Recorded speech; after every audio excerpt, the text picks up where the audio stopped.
Welcome, ladies and gentlemen, to Breaking Keyfabe, episode or Brandon, whichever you prefer. We are going to be interviewing with the owners of UWA. I'm very honored to do so.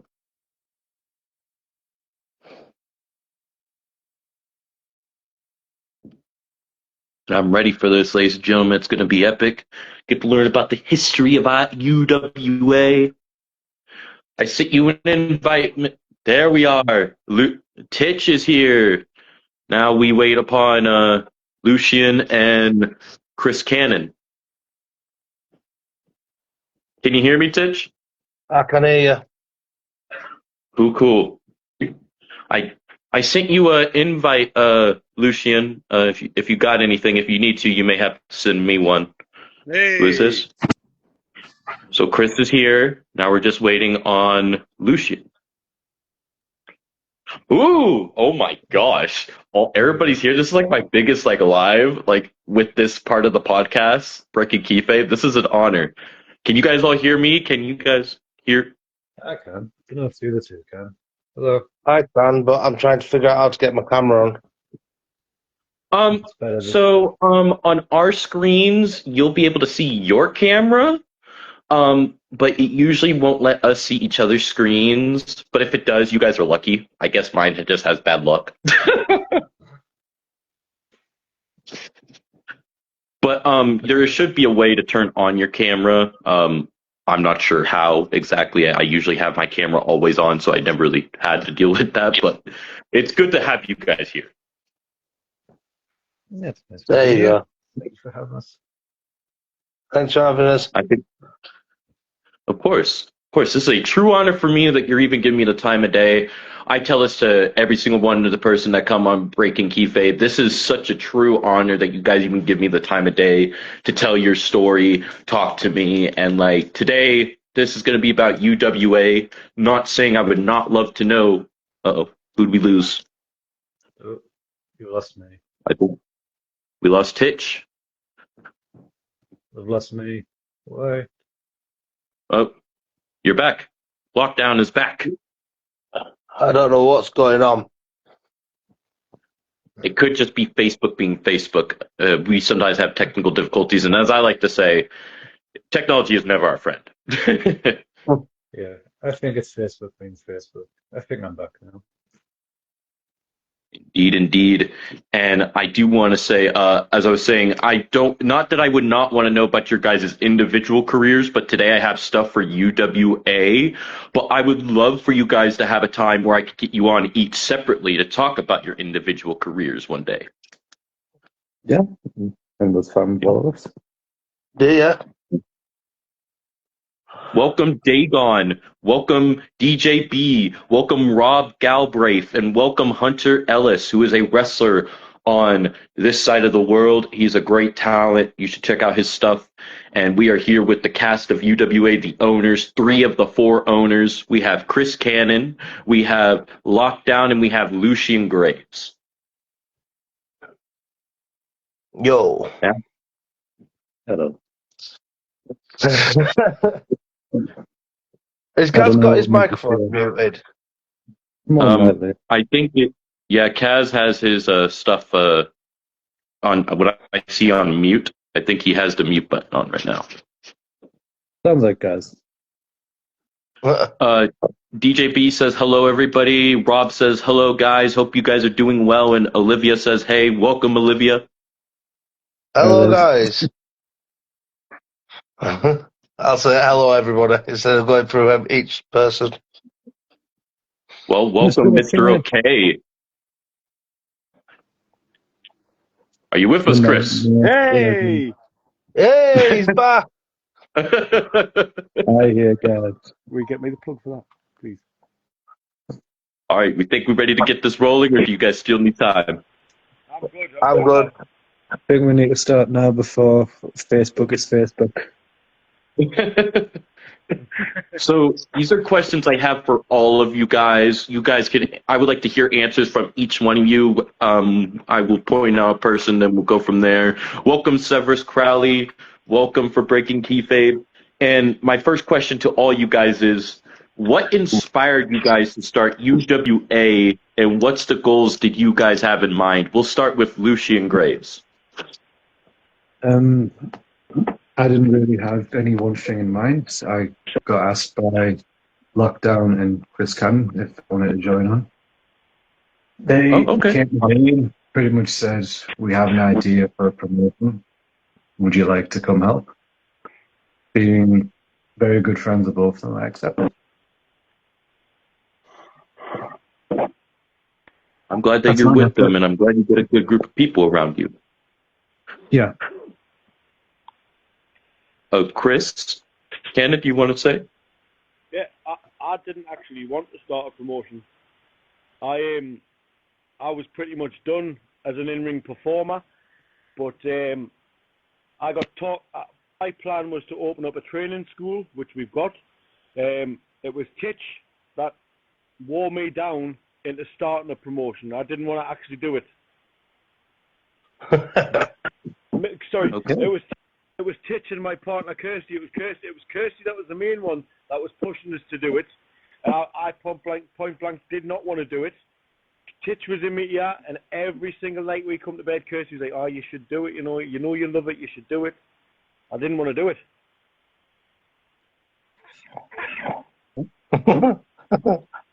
Well said. Well said. Lockdown? So again, with a lot of people, with how the people know, I've got quite a bit of well, as Lucian says, I've got a silver tongue. What's the phrase that we've got at minute running with me? I know everybody looked at the Prime Minister. Yeah, I'm the one that came up with that. Yeah. I could probably I had the thing of seeing certain things happening and stuff like that. I wanted to show that wrestling promotions could work together and that we could all, help each other instead of just me sort of thing. Okay. Which is a lot of what goes on. A lot of like people will just stay in their little circle, whereas we work with other promotions. We work very well with other promotions, and we've had other promotions work very well with us. Yeah. A lot of support. I mean, we attend their shows. We're loud. We get the crowd going, and I love it. Some louder than others. Yeah, we do support IWF. IWF's a fantastic promotion. Yeah. Can't fault them. Welcome, Zoe Spencer. Welcome, Matthew Bell Simpson. He says, "Evening, gents." Evening, sir. Good evening. There's my boy Dagon commenting there. Yep. He said this is very true. So you guys are close with the IWF. Titch was telling me a little bit about some of the promotions, but we'll get to actually one of those questions later that I have written down. Luca has a point, says Olivia. Dagon said, enjoyed going along to UWA's first show. And Zoe says, hi, guys. Hi, Zoe. To see 5 or 6 years sat in the front row. I do. Yeah, I was going to say, I think there were about 5 or 6 of the IWF lot there, weren't there, at the show? Yeah. I know where I first learned about it was when I was interviewing Dagon. He told me about it. I was like, I'm going to go check this out. And then I saw your guys' photos, and I was like, damn, man, this is some good stuff. I continue to see you guys thriving. I'm gonna say that. I can see you guys thriving more in the future. Yeah. It was nice that you had Dagon on. He's a genuine guy. He's a good guy. He knows his stuff. Got a good mind for the business. And he's just a nice, genuine guy. You don't meet many genuine guys in this industry, and Dagon's one of them. He does seem like a genuine guy from talking with him, and he told me his story, his thoughts, his truthfulness, and I love it. I love that he even came on here to say that. And DJ B said, gutted, I missed the first show, but I'll most definitely be at the next one. And Matthew said, I'd like to get to UWA, but their dates so far clash with some pre-bookings I have. And Prince Dagon stated that there was 7 to 8 of them there. It's about Dude, still I got being my head myself. smashed that much, I probably couldn't even count my fingers. You purely took up the entire front row, or at least close to it. So, Dagon says, thanks for the compliments. I'm honest and will always be honest. That is very true. Thank you for that, Dagon. The recognition he deserves, that lad. He's a good kid. yeah, He- 100%. Now, with you guys coming off your first show, can you maybe tell us, as we go around the room again here, how does UWA differentiate itself from other wrestling promotions? We'll start with Lucian. I'd say it depends on what you want, really. My thought with IWF, and I watched bits and bats of the interview that you had with Dagon, was it last week or a few days ago while I was at work? And then I think he said something about wanting more of an attitude era vibe to wrestling, but to the hard part in that is doing it right. I think with us, it's wanting something that isn't quite attitude era, but can have that same sort of like grit to it, that sort of same realistic feel, but try not to lose the characters alongside it. Like some of the characters we have cooking up are very, very simple. But it's the type of thing where they can walk a very fine line between being cool and being ridiculous. I think the goal of that is to try and find that middle ground where it's still really entertaining for like kids and like, but it's still got that sort of edge to it that, say, children or adults will still find entertaining as well. Thank you for that, Lucian. Chris? Yeah, I totally agree with what Lucas says. It's nice to be different. You know, we're going for like a different sort of a vibe. We don't necessarily pick baby faces and heels. We let our audience decide that. You know, I totally agree with what Lucas said. Lucas said it's spot on. Yeah, I was just about to say I can't go anywhere further than what Lucian says. Absolutely spot on, Lucian. I went. Thank you for that, gentlemen. Thank you. What's the vision for UWA's growth and development? This time we'll start with Chris. Growth and development, like, I mean, we take, you know, I'm putting as many hours as I can in our trainees and our wrestlers. You know, I am tough with them, tough and rough, but things are going to get tougher. I've had a bit of a talk, and you know, things are going to get tougher, and it's just nice to see them put what they learn into action.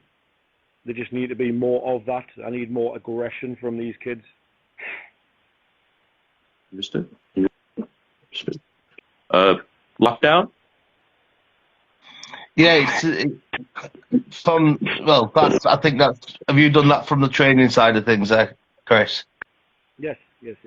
Yeah. So with the promotion side of things, I mean, as I've said to you before, all of us are working like really hard to get places where you would never think wrestling's going to be. I mean, I've been in contact with places that, again, I can't really say until we actually have definite yes or no answers. But it'll be if we get the definite yes for a couple of things, one of them would be a first for the indie wrestling in the UK scene. Oh. So we're trying to push to show everybody that, you know, again, like I said, we're not just one little wrestling promotion. We want all the wrestling promotions within the UK to work together to make it fun for the fans and make it fun for the wrestlers.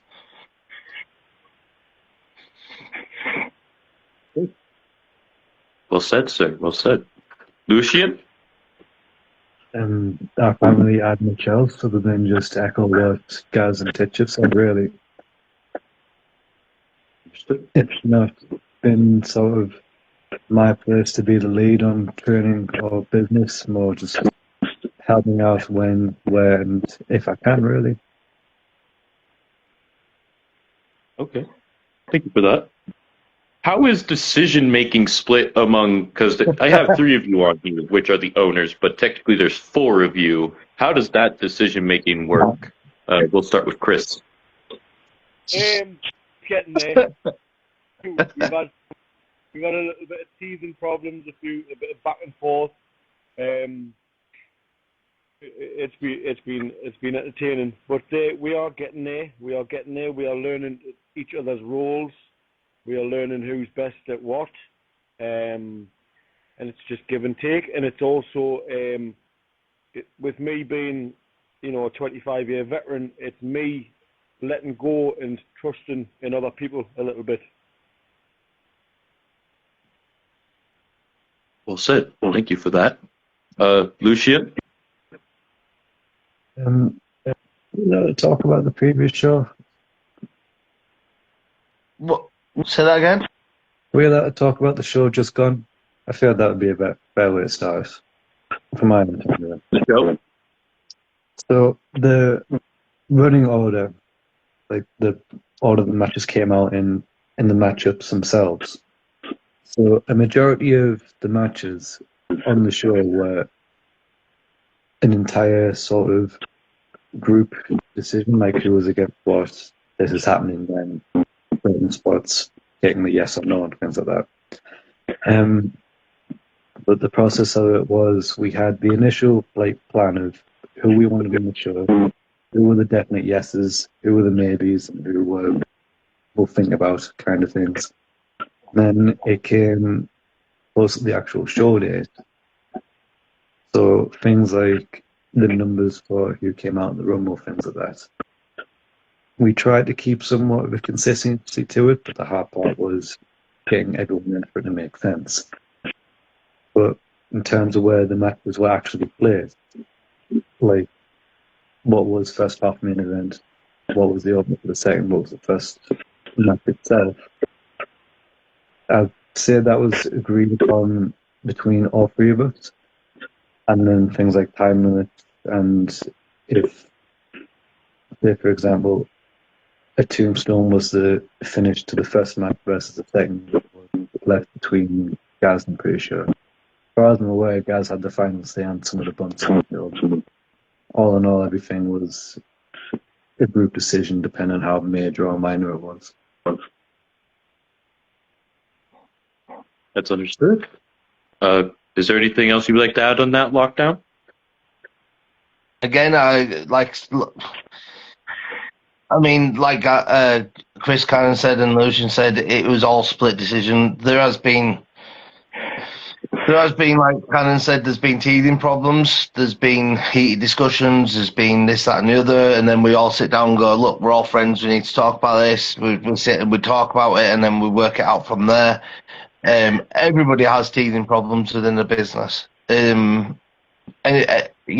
Business, wrestling, promotion, everything, there's always teething problems. And when we just start and you've got, a lot of things that need to be done, and it can be very stressful when doing things, especially when things are added to it. So yeah, it's been good and it's been a laugh.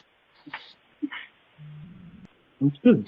Well, that's good to hear. And just to quickly add, I mean, it's like after the show, me and Chris Cannon hugged it out, and it got emotional. It was like we've done it, we've actually done it.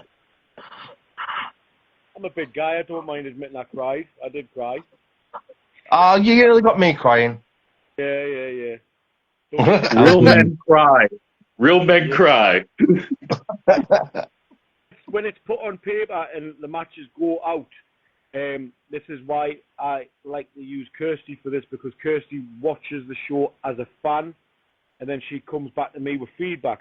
So things that I might not necessarily spot straight away, she comes to me and tells us, this happened, and I think, okay, that needs working on, or that could have been changed, or that was excellent. No, I was waiting for that. They're okay. Mr. Benny's on here. Sorry. No, I saw that Benny O'Brien said, "Go on, the lads." Yeah. Yes. Top of the morning to you, buddy. Top of the morning. Is it morning where he's at? No. Oh, Irish stuff. So Benny's one of our Irish guys, and so is Jamie Beckett. welcome, Jake. Chris Cannon, he's one of your best friends there. Mr. that? Gasman. Oh, I like the gas man. Very good lad.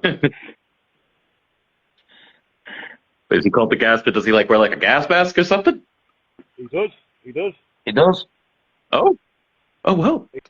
Comes out with this little bottle with purple liquid in it that he pours on a cloth and, kind of roofies people with it. Oh boy. I'm still wonders what's in that little jar. Mainly how it tastes. It's all pieced up like a gas mask bong. He's just like Darth Vader coming out with smoke coming out. I am your stoner. He looks fantastic. Matthew stated, "We're all in this because we're fans ultimately, so why not support each other in our businesses? And surely the more promotions, good ones anyway, the better for talent and networking." Exactly. Yes, 100%. Absolutely. It started as a fortune. His parts are toxic, says Betty. Our show photographer's in the chat now. Hello, Libby. Oh, hello, Libby. Shout out to Libby. Way. EGL photography. Welcome, Sarah Thomas and Chris Brown. Everybody's showing up.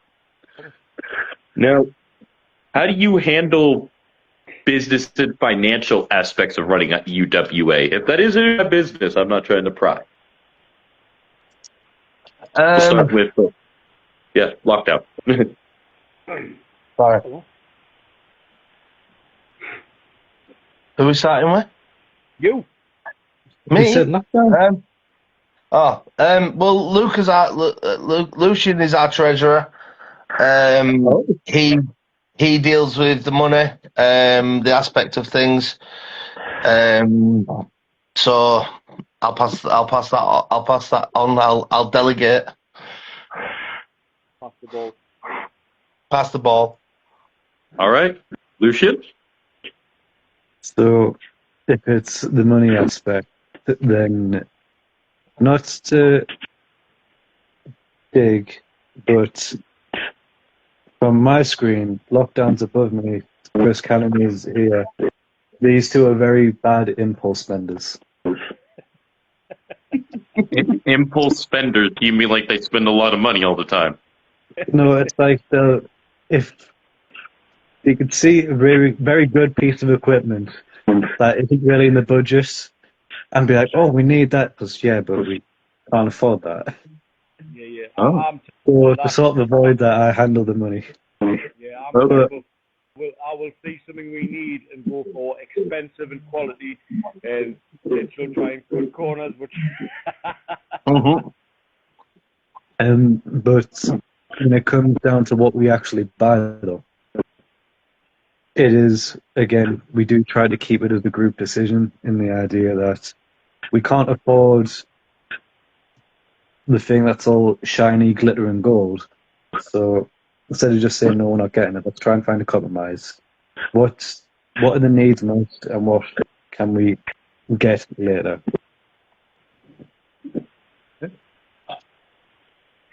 Understood. Lee Cox said it's Baldy.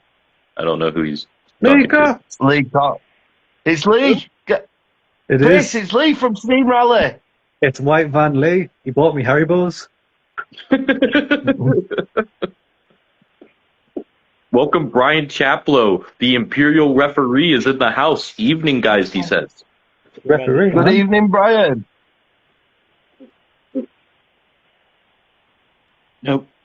Now, what's the business model for UWA? How will you generate revenue? Lockdown?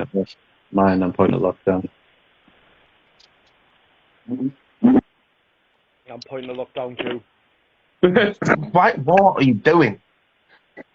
You're the business. So, At this moment in time, it's just we're generating the money from the training and from the shows. We have got plans in place. Again, these plans I can't really say because that's telling. Understood. But we have got things that are in place that will be bringing in quite a lot of money. Okay. Understood. Now, I will ask for this next one, we'll start with Lucian for this one, or even Chris. What's the plan for talent acquisition and development in UWA? Are they good enough? Do they look good? Yeah, it's fine with me. Put them in the ring. Well, straight to it then. Straight to it. Chris? Can they work? Are they close to being able to work? Can we work with them? Are you coachable? That's the main thing. William Regal said that. Are you coachable? May I ask what coachable means? Coachable, that means you must follow instructions. You must have some sort of natural talent. And a love for this business. I mean, you've got to love this business. Understood. Lockdown? That's not my sector.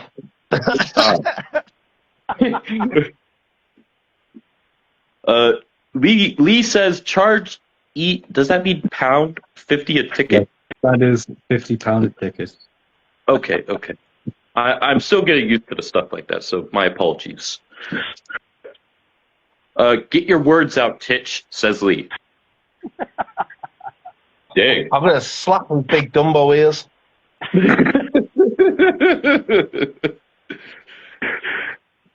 Now, Lucian, we'll start with you for this one. How will you balance showcasing established talent with giving opportunities to the newcomers? So, there's a promotion I saw. I can't remember what it was called. But I went through a phase of just wanting to just know everything, like how all this stuff works, why the machine ticks. But the main one I always came across was put experienced guys with greener trainees, not so much for the quality of the match or even necessarily a story, but more for on-the-spot learning. It happened with me. It's currently happening with one of our trainees as well. A few of the people that are currently on shows too. I personally think there's only so much you can learn in training that will stick in your head for when showtime eventually arrives and you give them the chance to. So the only way to really get better at performing on shows is by being on shows. But at the same time, it can also depend on who you're up against, where your level of confidence is at, how good the match will be, what you've got planned and all that sort of stuff. So from that point of view, it's a balancing act of if we trust the person to be able to carry the match or if they're going to be the one being carried through the match. That's my answer. Okay. Chris, you are the one with the most experience out of these two gentlemen, out of all three of y'all. Do you agree with what Lucas said, or do you have more to elaborate on? No, yeah, I agree with what he says. Like I say, I mean, you've got to have that natural ability. I've got to trust you to not hurt anybody. If I think you're going to hurt somebody, there's no chance I'll let you step in the ring. Whether they be careless or they be overly stiff. But overly stiff can be a funny one as well because there's times when you do have to be stiff. I was in a ring with one of our greenhorns, and there was a moment where he hit me with a chair, and there's a moment where I hit him back with the chair.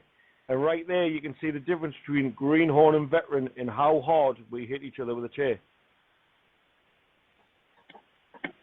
So your person, do you like to work stiff? Sorry to cut you off, Lockdown. Sorry. I like to be tight.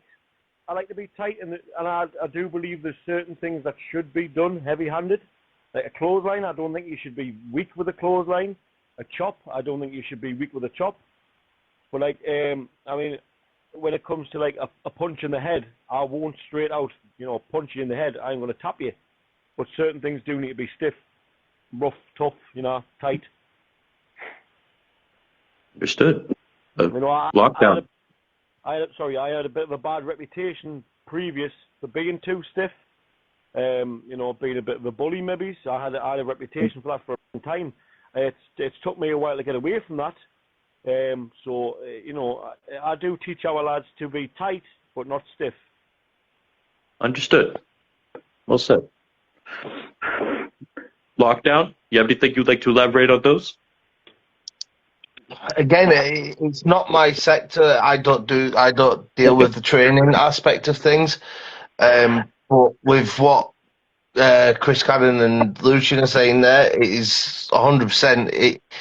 It's got to look real for what we do. And if you just love tapping, or you're doing this or you're doing that, it's just not going to. It's just not going to cut it. You know what I mean? Yeah. Yeah. Uh-oh. Lee just asked, do you like it stiff with whatever that food is?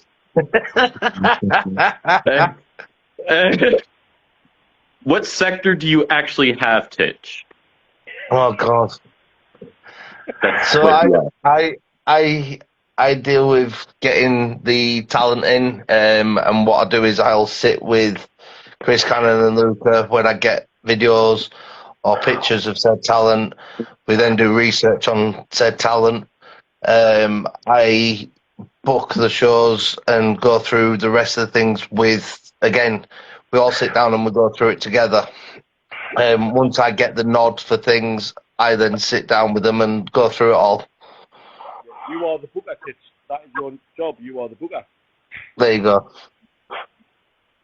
He's the booker. He's the booker. Thanks. I'm now gonna get swamped with loads and loads of emails. Wait, but I thought, like, when it comes to booking, like how you guys said the matches happen, that sounded like it happened from all you, but you are the main booker, Titch? Titch will come to us with ideas, and if I like the sound of it, I'll say go ahead. But it's Titch that does the phone calls, the emails, the backwards and forwards, because I don't do social media. I'm not on social media. So Titch deals with most of that. Okay. Booker Titch Again, says DJB. Yes. Again, like I said, I've got a lot of surprises coming up. Hopefully, Chris Cannon and Luke are aware of the big one that if we do get it, it's going to be massive. When I say this, they'll know what I'm on about. I'm jumping through a hell of a lot of hoops to try and get through to it. I think I know what you're referring to, because you kind of told me what your plan was for the future, which we shall talk about later if you do want to get into that, because you did kind of tell me a little bit about one of your big things you're wanting to go for, and I'm excited for that when we do get there. But this next question actually might fit what we were just talking about a little bit. What kind of storylines and match types can we expect? Can fans expect? Lockdown. Some very juicy ones. We've been working really, really hard behind the scene. The first show was mainly to establish characters. As we all said, we needed to get the characters established. Now it's time for all the stories to come out. There's going to be some massive shockers. There's going to be some massive surprises. There's going to be some massive upsets. It's going to be massive, absolutely massive. Well said. Well said. Would you, Lucian or Chris, like to elaborate on what he said? I would like to see. There's certain matches I would like to see. I would love to. My time in this industry is coming to an end. I ain't got long left.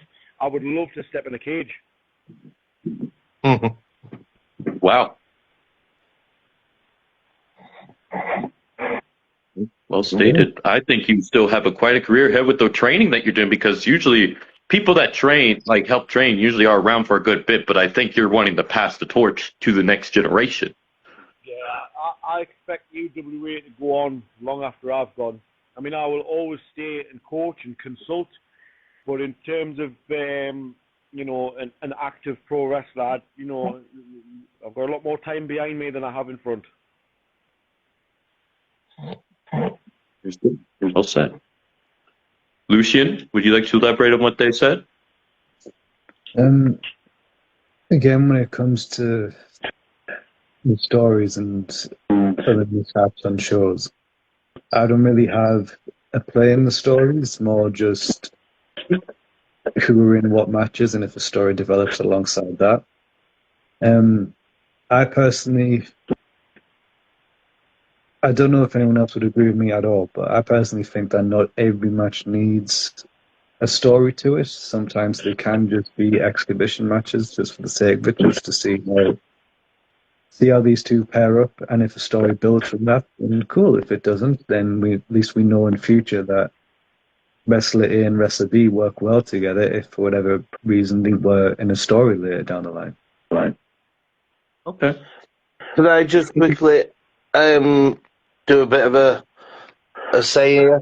Because I've just seen a message come up there from Mr. Prince Dagon saying a steel cage match has always been on my bucket list. Ooh. Well, Mr. Dagon. Mr. Dagon and myself, you know, our time's ticking. Mr. Dagon. Message me later. Oh. Big news stuff are happening here. Possible steel cage, Chris Cannon versus Dagon. Let's book it.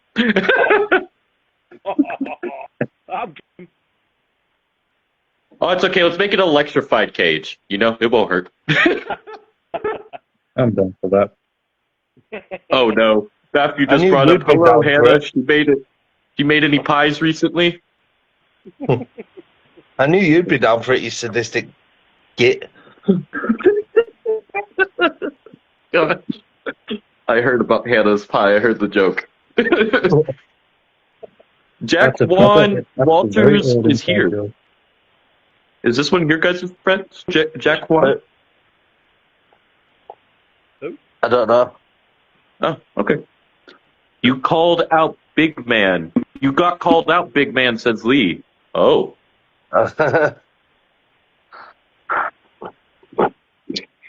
We'll see. Oh. Well, I think all the people would love to see a cage match between you two. We'll start with Lockdown for this one. What's the plan for live events? You staying where you guys just had your first show, or is there going to be plans to like travel to different kind of venues? So this minute in time, we are staying at the West Community Centre on Chester Road. But we are in the future looking at doing. Am I allowed to say, boys? I'm not stopping you. Chris, am I allowed to say? I'll take that as a yes. Damn it. So in the future, we are looking at putting on 2 shows a month. Okay.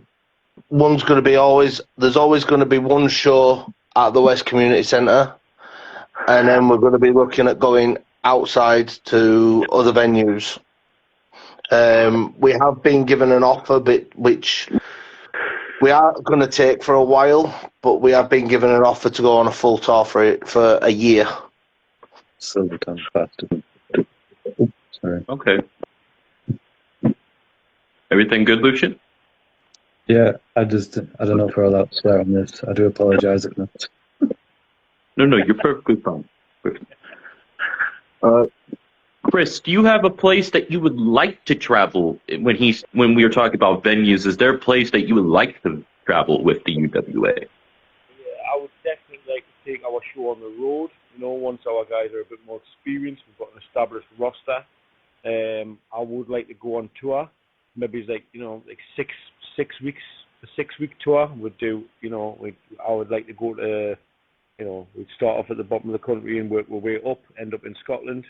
I'd love to do that. Okay. Lucian, is there somewhere you would like to go with the UWA? So this is where I'm going to be the downer of the group. I personally hate traveling. Oh. You're a wrestler, I So get you. that's not an excuse. But at the same time, if I was made the offer to go somewhere, I'm not turning it down. Okay. So you're open to anywhere, even like just anywhere. You're just like, I want to go wrestle. Yeah. That's Okay. it. But Now, we'll start with Chris for this one. How will you promote UWA events and reach your target audience? That is that type of stuff I totally leave to Titch. I do. Me personally, I like to, you know, engage with an audience, and I like to build up a nice following for me and my character. And I love to see, our wrestlers build up their own following. But when it comes to reaching out and stuff like that, I totally leave that end of the stick to Titch. Oh, Mr. Lockdown, you want to elaborate? Yeah, so I'm pretty on it with social media. I promote through social media. We do posters. Because of the West Community Centre not being able to hold many, we've got to be very, very careful on how many we try and reach out to. We was very, very, very, very close to selling out on the first show. We had around about 67 people, 70 people there, and the room can hold 85. Wow. So we was very close to selling out. So, again, I've got the silver tongue. I am very good at reaching out to people. I have got connections with a few people who run radio shows. I have got connections with people who can get us onto a TV. Wow. this is Wow. how the job of knowing everyone except the Prime Minister started. Yes. Matthew said, Peter and me have often battled for Hannah's pie. Oh boy. Lee Oh, said, God. I'll pay to watch it though. And Ethan says, hey lads, how are you guys doing? I Who? think we're all doing fine. Ethan Dixon. He said, hey lads, how are you doing? I think we're all doing fine. Yeah. I think I'll start with Lucian for this one. Do you guys have plans for signings and merchandise? Did you guys have that at your first show? Yes. There We was have a- four. All right, Lucian, continue the question. Sorry. I thought you said lockdown. I apologise. No. How does Lucian say? Oh, forget it. Forget it. But Sorry. so, as lockdown has just very quickly answered for me, it was a very I big one apologise. to do signings and the other get-togethers and be able to interact with people while the show was happening. But simply due to time and the stress of it being the first show before it, it's that we left it for the time being until it becomes more feasible more feasible for future shows. But I believe the plan is to try and do them for the next show at some point during the interval, if time and if space allows it. Okay. Well said. Well said. Mr. OK said on Nips Pie. Okay. Does anybody know what he's trying to say? Am I reading this wrong? No. Brandon, it's an inside joke. If you don't get it, it doesn't matter how much we explain it, you're not going to get it. Okay. Welcome, Wes Grimm. The King of Chaos is in the house. Very good man. Hello, Wes. We kind of talked about your guys' partner promotions with IWF. I heard Lockdown say you guys also partner with Firestar. If we could start with Lucian on this one, do you have any other places that you guys are partnered up with, or if any else would like to elaborate on it? That's not my area of expertise or Okay. my ball game, whatever the expression is. So that's probably best left to Lockdown and Chris Cannon. Well, Lockdown, Chris, what would you guys have to say? Do you want to go first, or do you want me to go first? No, you'll have to repeat the question. I'll keep it quick. So we're not actually partnered up just as yet with Firestar. Oh. We are in the talks. Okay.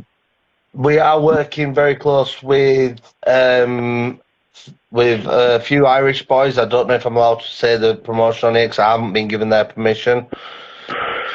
I don't like saying things without having permission. He is on here, so if he does tell me that I can do it, I will say it.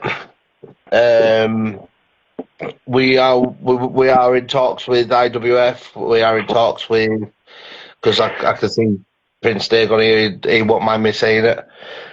We are in talks with another Scottish promotion. We're in talks with quite a lot. I mean, at the minute in time as well, I am currently talking to a promotion over in Denmark as well. Denmark, wow. So yeah, I'm reaching out. Okay, that's good. Chris, is there a place that you would like to partner up with out of the names that were just said, but is there any place that they did not say that you would like to partner up with in the future? The more the merrier. The more people we can get on board, the more people we can work alongside. You know, if we use their guys, they use our guys. You know, I'm open to anything. Couple Exactly of right. blank no to, but you know. Okay, well said. Dagon said Mr. OK is a hero, such a great gentleman. Yes, he is. And Ethan Yes, stated he's flying to Denmark soon. I'm going for Okay. Now, how do you see UWA fitting into the broader wrestling landscape? We'll ask Chris the vet here.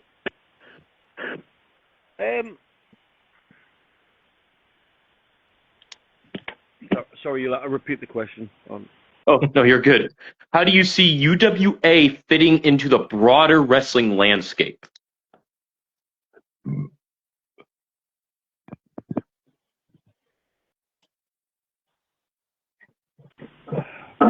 Oh, hang on.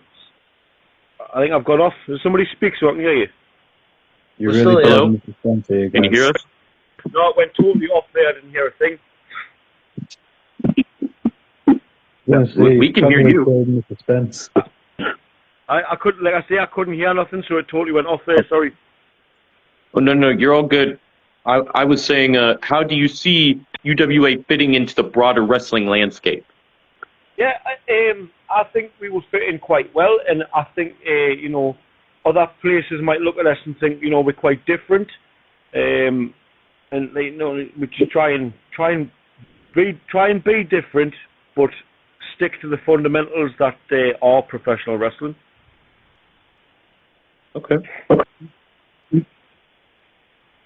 What about you, Lockdown? What do you have to say on that?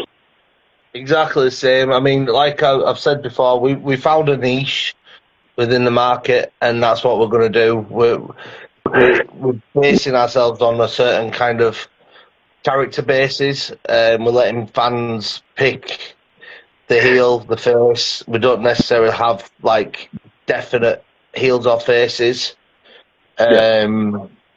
So that's what we're doing. We are keeping it as traditional as we possibly can, but at the same time, we're trying to hit this niche that we can do. Okay. Well said. Lucian, you have anything you'd like to elaborate on that? It's the same as these two. I can't really add much more to it without just echoing what Chris and Lockdown had already said, really. Thank you for that. Denmark is a beautiful country. I loved when I went there, the home of Lego 2, and Ethan stated taking part in wrestling company's training camp called Dance for Wrestling. Never heard of it, but it was a good time. It would be a good learning experience for the kids. Jam Dog's on. Oh, Jam is here. Ooh. He's always been a fun and entertaining one, but he's business in there, man. He's business in that ring. Oh, yeah. Cool. Now, you guys, I think this would be more of a question for Lockdown here, and Chris. working with indie or bigger name talents? Do you guys see yourself with working with indie promotion competitors, or do you guys also see maybe like somebody from like a bigger company in the future coming in? Yeah, that is totally up to Titch. But if he brings me good names, Lockdown, sorry. If he brings me good enough names, then I'm all for it. There's a lot of indie talent from the States and from over here that I would like to see. So, you know, we are open to offers. So anybody wants to send their booking details, send them right to Lockdown. Well, Lockdown, since he put you right there, do you want to talk on that? So yeah, I can't really. We've got potentially. I've been speaking to a ex-WWE superstar, who is potentially coming in to do a seminar plus on a show. It's not probably going to be till summer. We are currently speaking to. Well, I'm currently speaking to him. And we've got with the talent and stuff. I don't want to bring massively big names in to shadow the indie guys, because the indie guys, some of them, with no disrespect, they work their ass off, you know, and they need to be seen doing what they do.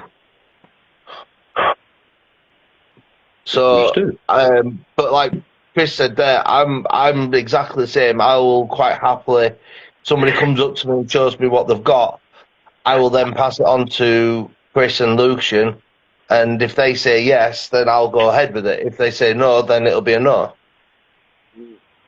Okay. Well said.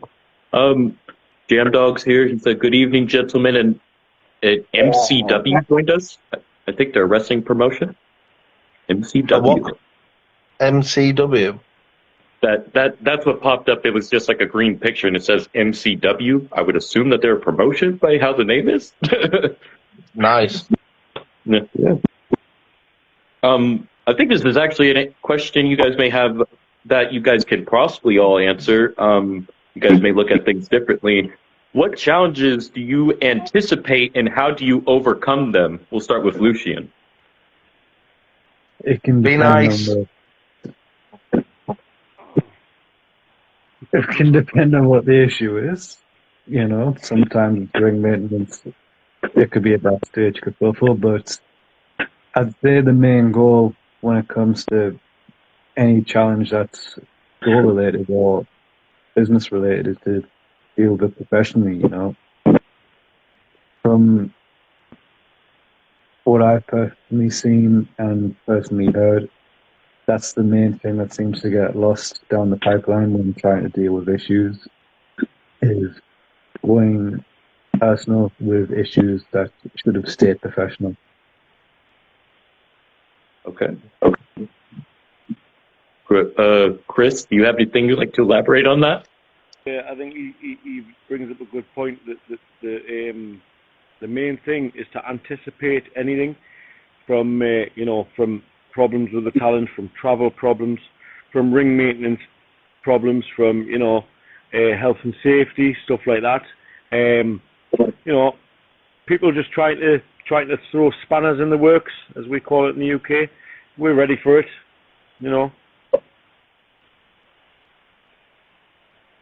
Thank you for that. Lockdown?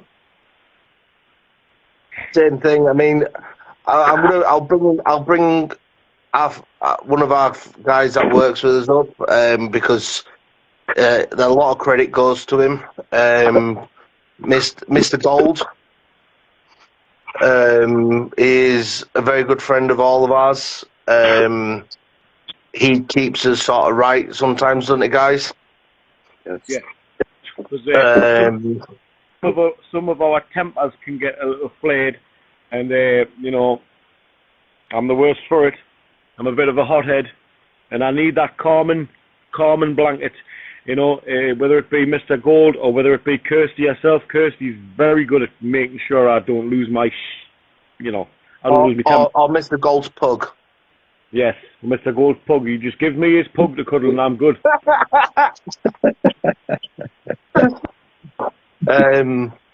Mr. Gold, he's our, what's the word? He's our reasoning man. Voice of reason.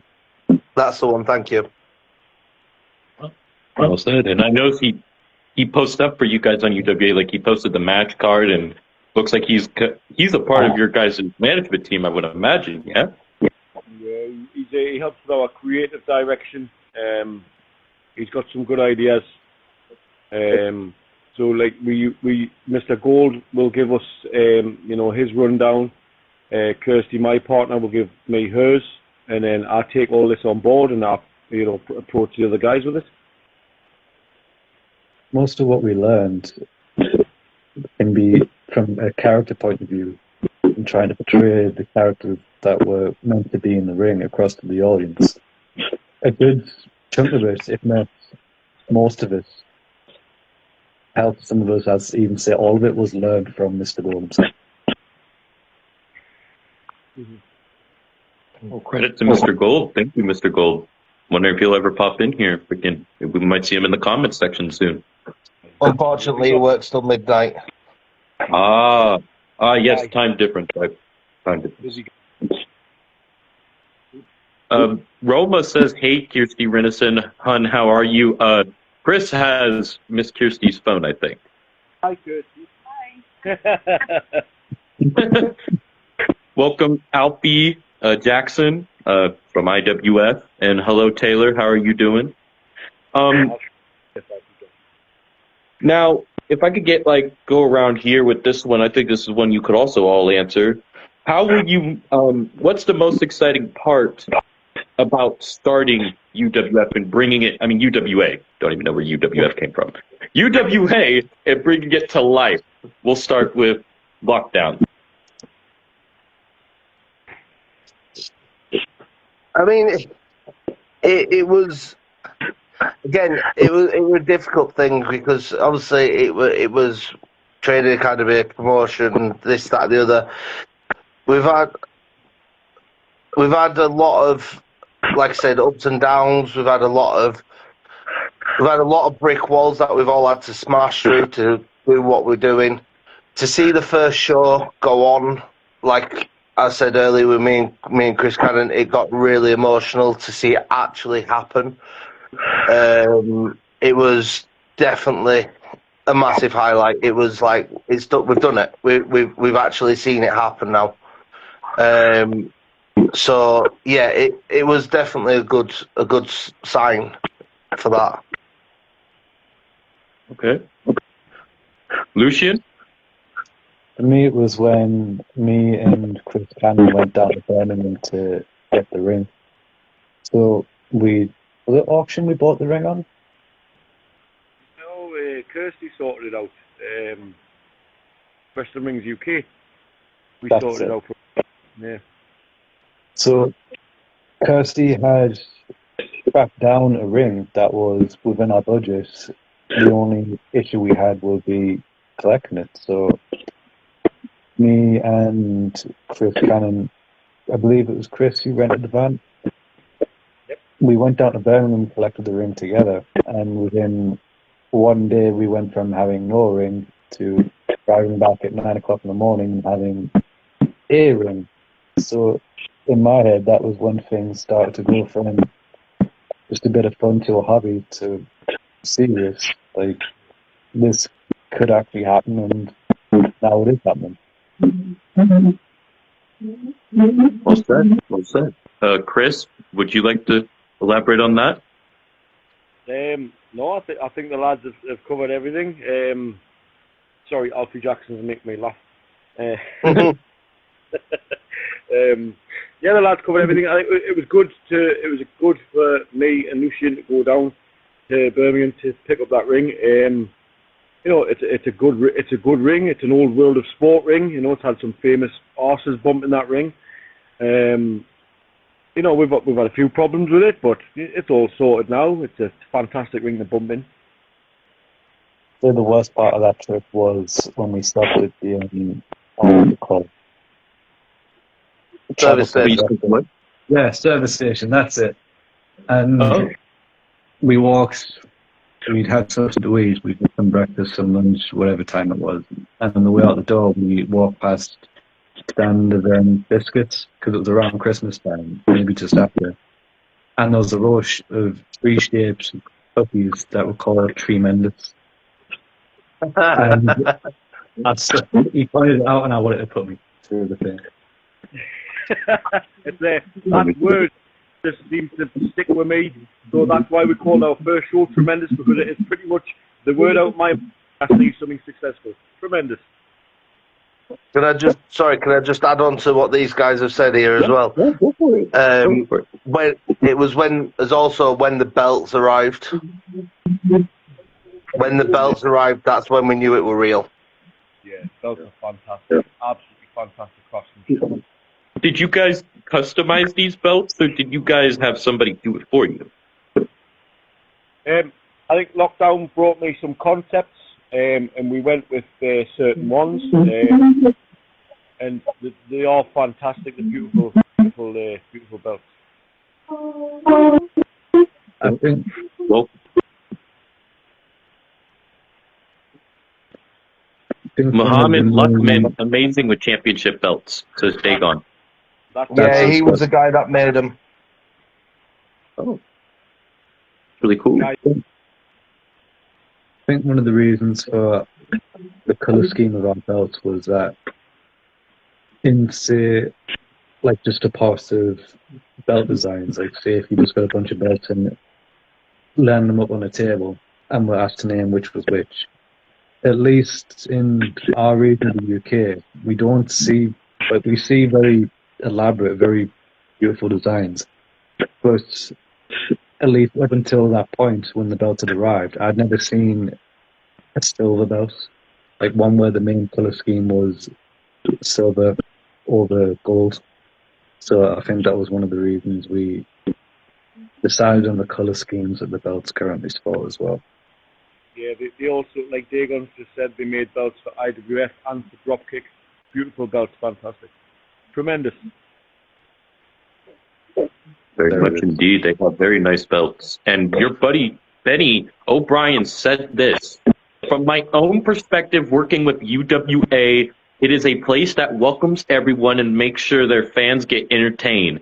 They leave their egos at the door and do their very best to grow after every moment. A great bunch of dreamers. And welcome, Rico Justice. Hello, Rico. And, Alistair's probably... Hang on a fucking minute, Lucian says, Alistair, IWF started but before UWA, and their tag belts, their main color is silver. In my defense, I've never seen the tag belt, I don't think. Yeah, I was going to say, is not. I don't think Lucian's actually seen their tag belts. He's telling Alfie to stop being childish, be on your best behavior, says Dagon. SmackDown Live or Raw tag belts were silver, says Alfie. Good Lord. They're broadcasting the entire world. They're not the local scene. That's different. Lee Hartley is here. Tremendous. He just pops in with tremendous. Tremendous. Hello, Lee. Now, how do you see, I think you all can answer this unless one of you guys answer for each other. How do you see UWA evolving in the next 2 to 3 years? We'll start with Lucian for this one. Becomes a deathmatch promotion.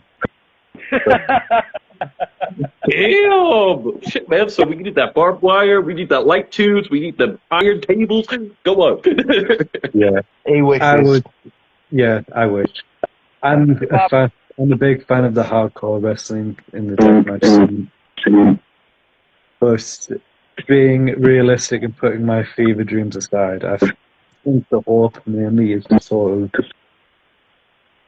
become known well and wide across the entirety of the UK, to where UWA might not be a household name, but there's a good chance if you're in the wrestling scene backstage, you'll have at least heard of UWA or heard of one of our guys for reputation alone, really. Yeah. Okay. Chris, you want to see how what UWA will be evolving in 2 to 3 years? Well, I think if Lucian wants to go along the deathmatch route, I think he'd sharp change his mind if I put him in there with Jack Harrop or Iceman. I went to my first Rise show a few weeks ago, and I've never seen nothing like it. It was fantastic. They beat the shit out of each other. Oh yeah, you're talking Rise Underground where they have the games of death. Oh yeah, it was unbelievable, absolutely unbelievable. We were quite far back, and Jack Harrop got hit with a light tube that hard that it smashed my partner right in the chest, and I didn't see it, I heard it. Damn, Tremendous. that's awesome. Lockdown. Where do you see UWA going in the next 2 to 3 years? I want to see it. I want to see it on TV. Maybe not in 2-3 years, maybe not in 5 years, but I want to see it on TV. I want to see it so it's the training facilities open up every single day. I want to see it so we've got a show on at least once a week. I want to see it going big. Every day, you trying to kill me? Yeah, man. Why not? It would be like you guys have to do dark matches 3 times a day before the actual show.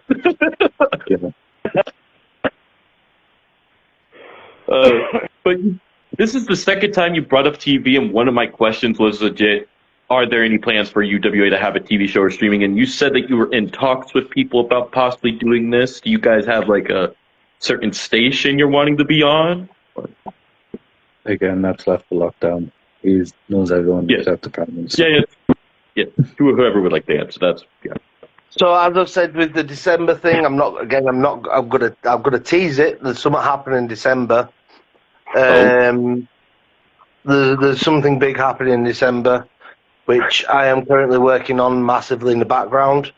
And that will be either there'll be interviews that'll be happening on TV, or it will be televised, one or the other. all right. Well said. Well said. What do you guys have to say? We'll start with Chris for this one. What's the biggest risk you've taken in starting UWA with these 2 other men and everybody else? That's a tough one. My biggest risk was, I don't know, maybe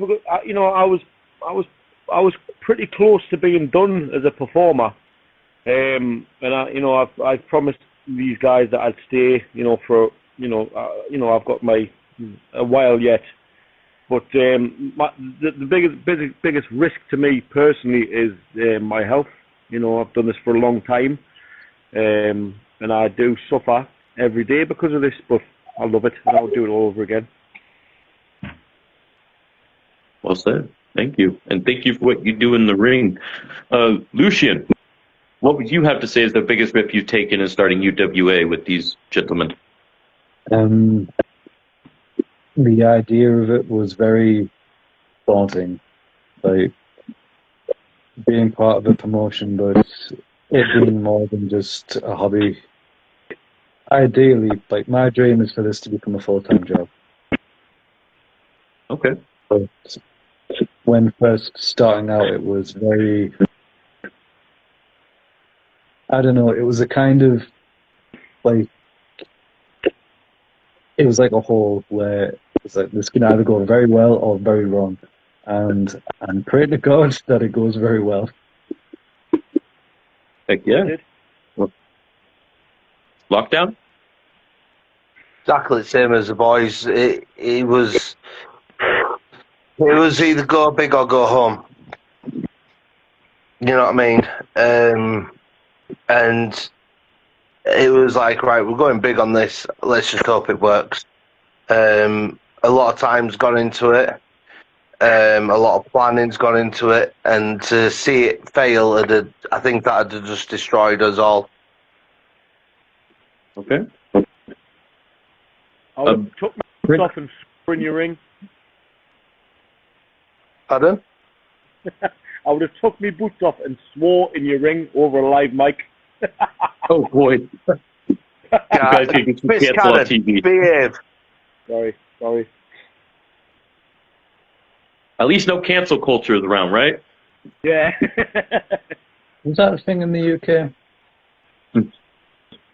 I've heard a lot Yeah, about it. it's cancel culture, what used to get used, wasn't it? I mean, they pop up on, I believe, ACW Alba Championship Wrestling stuff now, mainly. Yeah. Strive to make it a household name, says Dagon, talking about UWA. And the risk is worth the reward, says Alfie Jackson. And here's a question that I think you guys might be able to answer. What is the difference between IWA and UWA? Massive difference. They're their own promotion, we're our own promotion. IWF are established. They are popular. You know, everybody around the area knows them. They've got a hell of a following. But we've just got to work for that, like they did. They started off and worked their asses off for it. That's exactly what we're going to do. Exactly. Lucien, do you want to say something on that too? My answer is just the same as these two. The hope is that yes, we are fairly local to each other in terms of like distance and where the venues are, being in the same city as well. But in terms of what makes them different, the hope is that the only thing they have in common would be they're both wrestling promotions. You enter through the door and the similarity stuff there is also. And Dagon stated, and based on how successful your guys' first show was, yous are on the right tracks. And Katie, welcome Katie, she said these three broke their backs to get UWA up and going, and they have created something they should be incredibly proud. Can I just add something to this right quick? Sorry guys. Katie is my other half, and she is actually the lead safeguarding for our wrestling promotion. She deals with all the safeguarding for the children, for the kids, and even for the adults. Well said. Thank you. And thank you guys for your first show, which we shall go over here soon. I do have it all written down, and we'll talk about your guys' belts. I think this might be a question for you to answer, Lockdown, when it comes to this. How will UWA give back to the wrestling community or support local charities, since you do run certain aspects? So at the minute, our support is going to the community centre. West Community Centre have done an awful lot for us. They are needed a lot of help back, so that is what we are doing. We help with when it comes to trying to organise things. I have just become one of the community centre's managers there, so I'm helping out with them. Trying to get the community centre to open its doors up to have youth clubs. So it's getting the kids into a safe environment, should I say. And again, like I said, I can't go into much. I can tease, but the show that we have got getting planned for December, it is for a very, very close charity to my heart and to most people's hearts.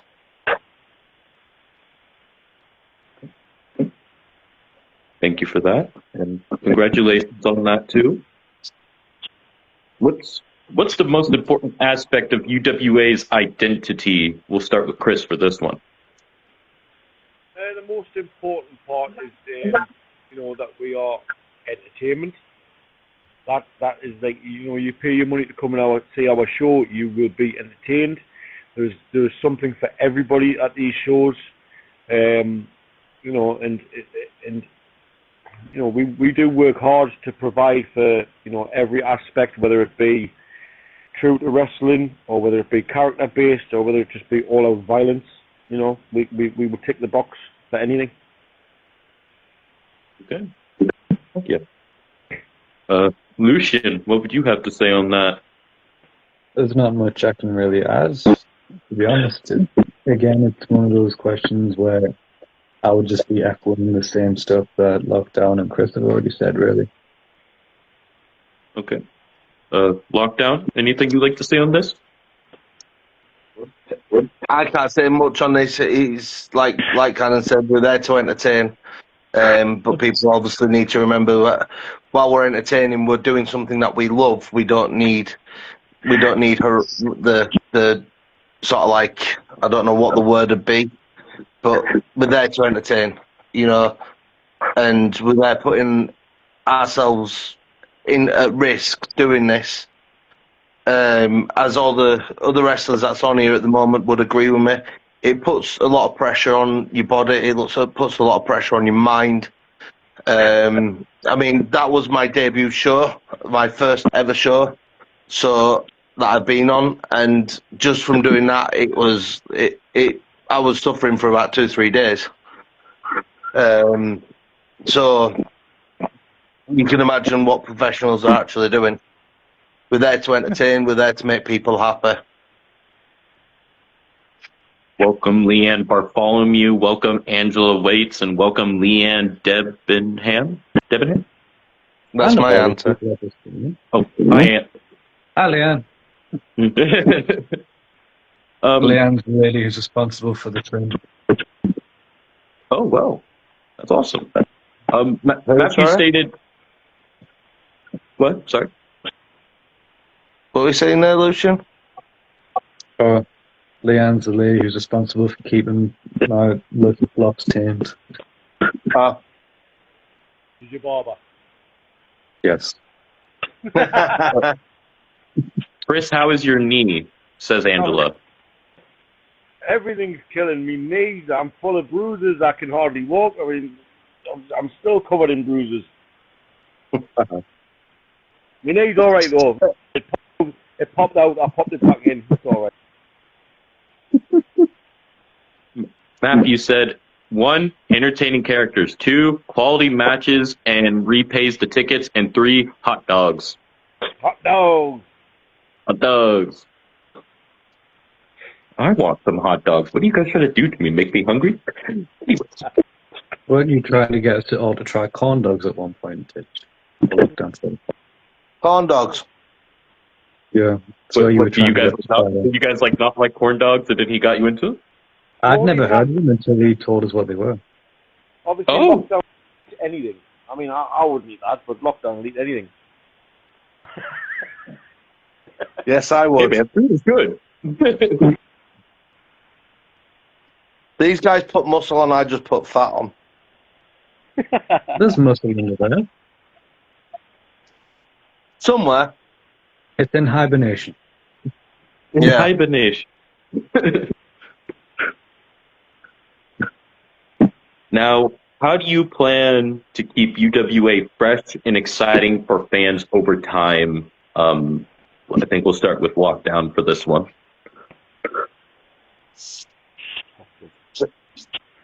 It's bringing in talent, getting our talent, getting fresh talent in, and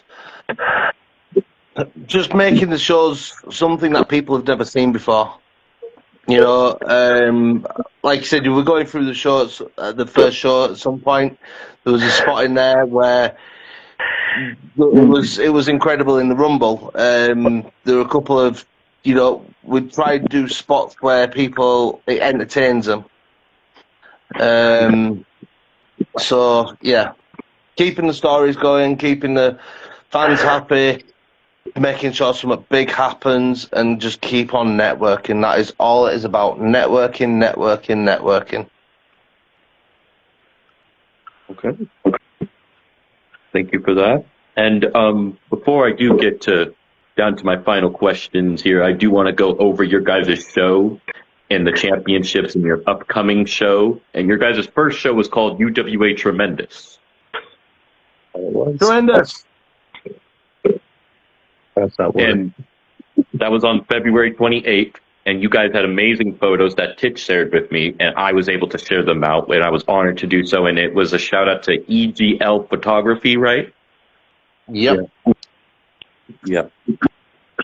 And how Lucian brought up a point here earlier. I wanted to, because he said that this match was technically, he was talking about how exhibition matches work, and this match I was told was an exhibition match. What it said, like when I saw the match card, and this was a last minute edition. It was Johnny Sterling versus Lockdown, That is true. and Lockdown, you won. How was it being in your first match? Because this was your first match and show. It's very good. Johnny Sterling is very easy to work with. He's got quite a lot of experience. It's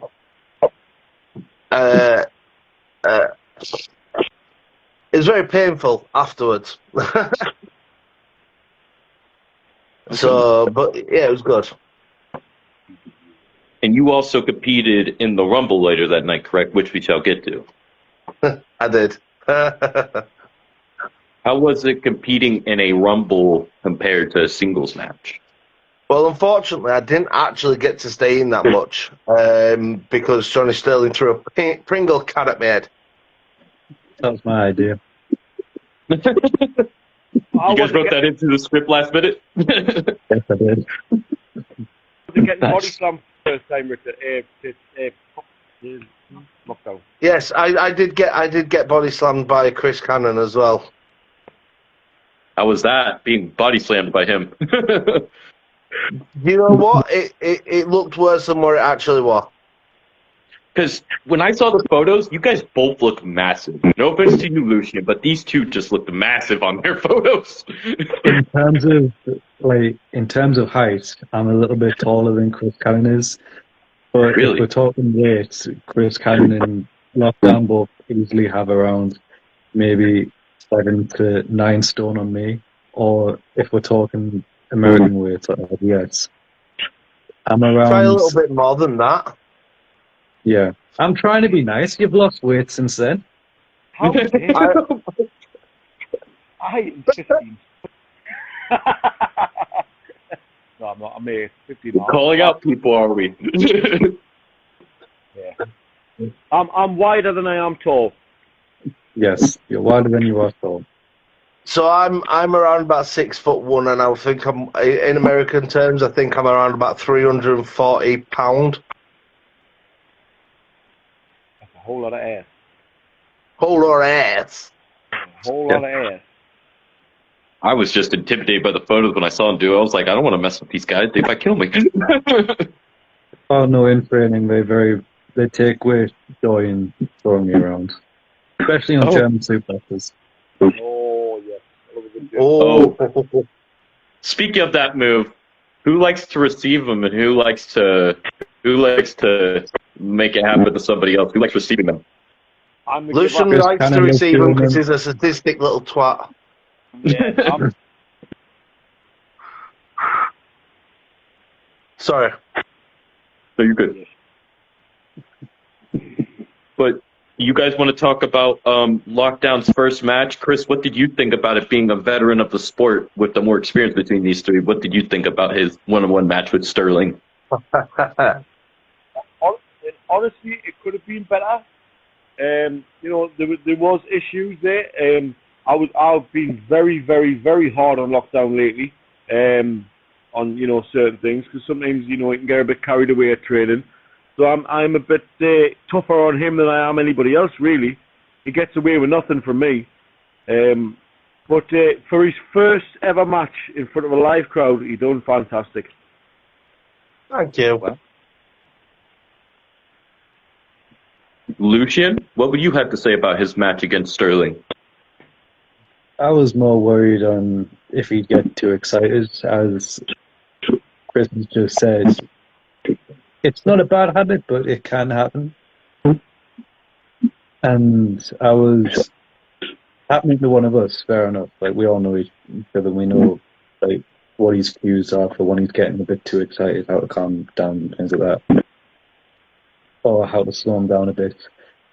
Sterling isn't local, he's from Nottingham, I believe. So it was hoping that he'd maintain that level of composure to not get too excited and maybe a bit carried away. So I was very happy when I was watching the match backstage and saw that he was still staying very professional about it and remaining calm, going at a good pace. I'll admit, I had my expectations probably a bit lower than I should have, but I had them exceeded by a lot. Thanks, guys. Shucks. Shout out to Lockdown on his first match. Congratulations, sir, for making your first appearance in a match. Thank you. Appreciate it.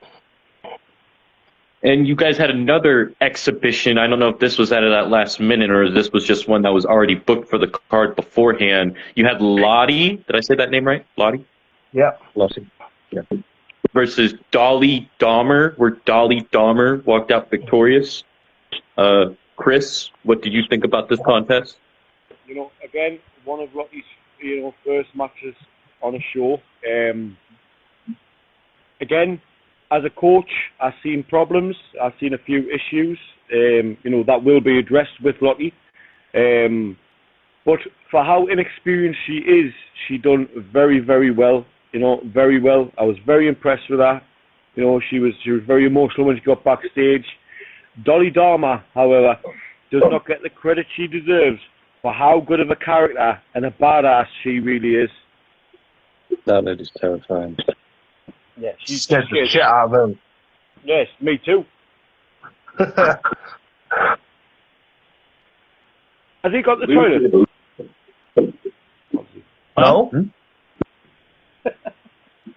What's up? I thought you got the toilet. No, I'm still here. Lucian, do you want to talk about this matchup?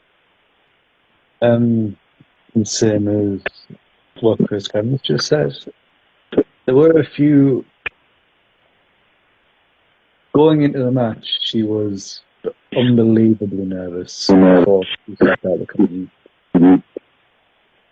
But one of the things I was told in terms of like flipping that switch when it is showtime or when you've gone through the curtain itself is that the crowd will only believe if you believe, and it's easier to maintain your composure when you believe in yourself, and if the crowd believes it as well, then that's half the mental job done already. But yeah, it's the same as Chris Cannon. There are a few things that I noticed, maybe a step up here or two, but other than that, I was very happy with this. It was a very good effort in my eyes. Lockdown?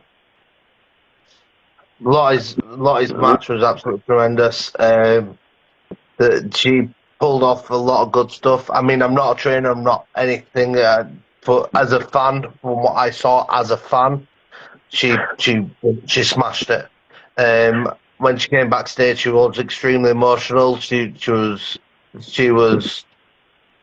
I don't even know how to put it, but she was. You could see she was very emotional, and everybody surrounded her, told her how well she did, and nobody lied. She did absolutely amazing. Well said. Hot dog stuffed crust pizza, says Matthew when we were talking about the food earlier. And Katie asked Chris, why was it called tremendous? I cannot stop saying that word, and I don't know what.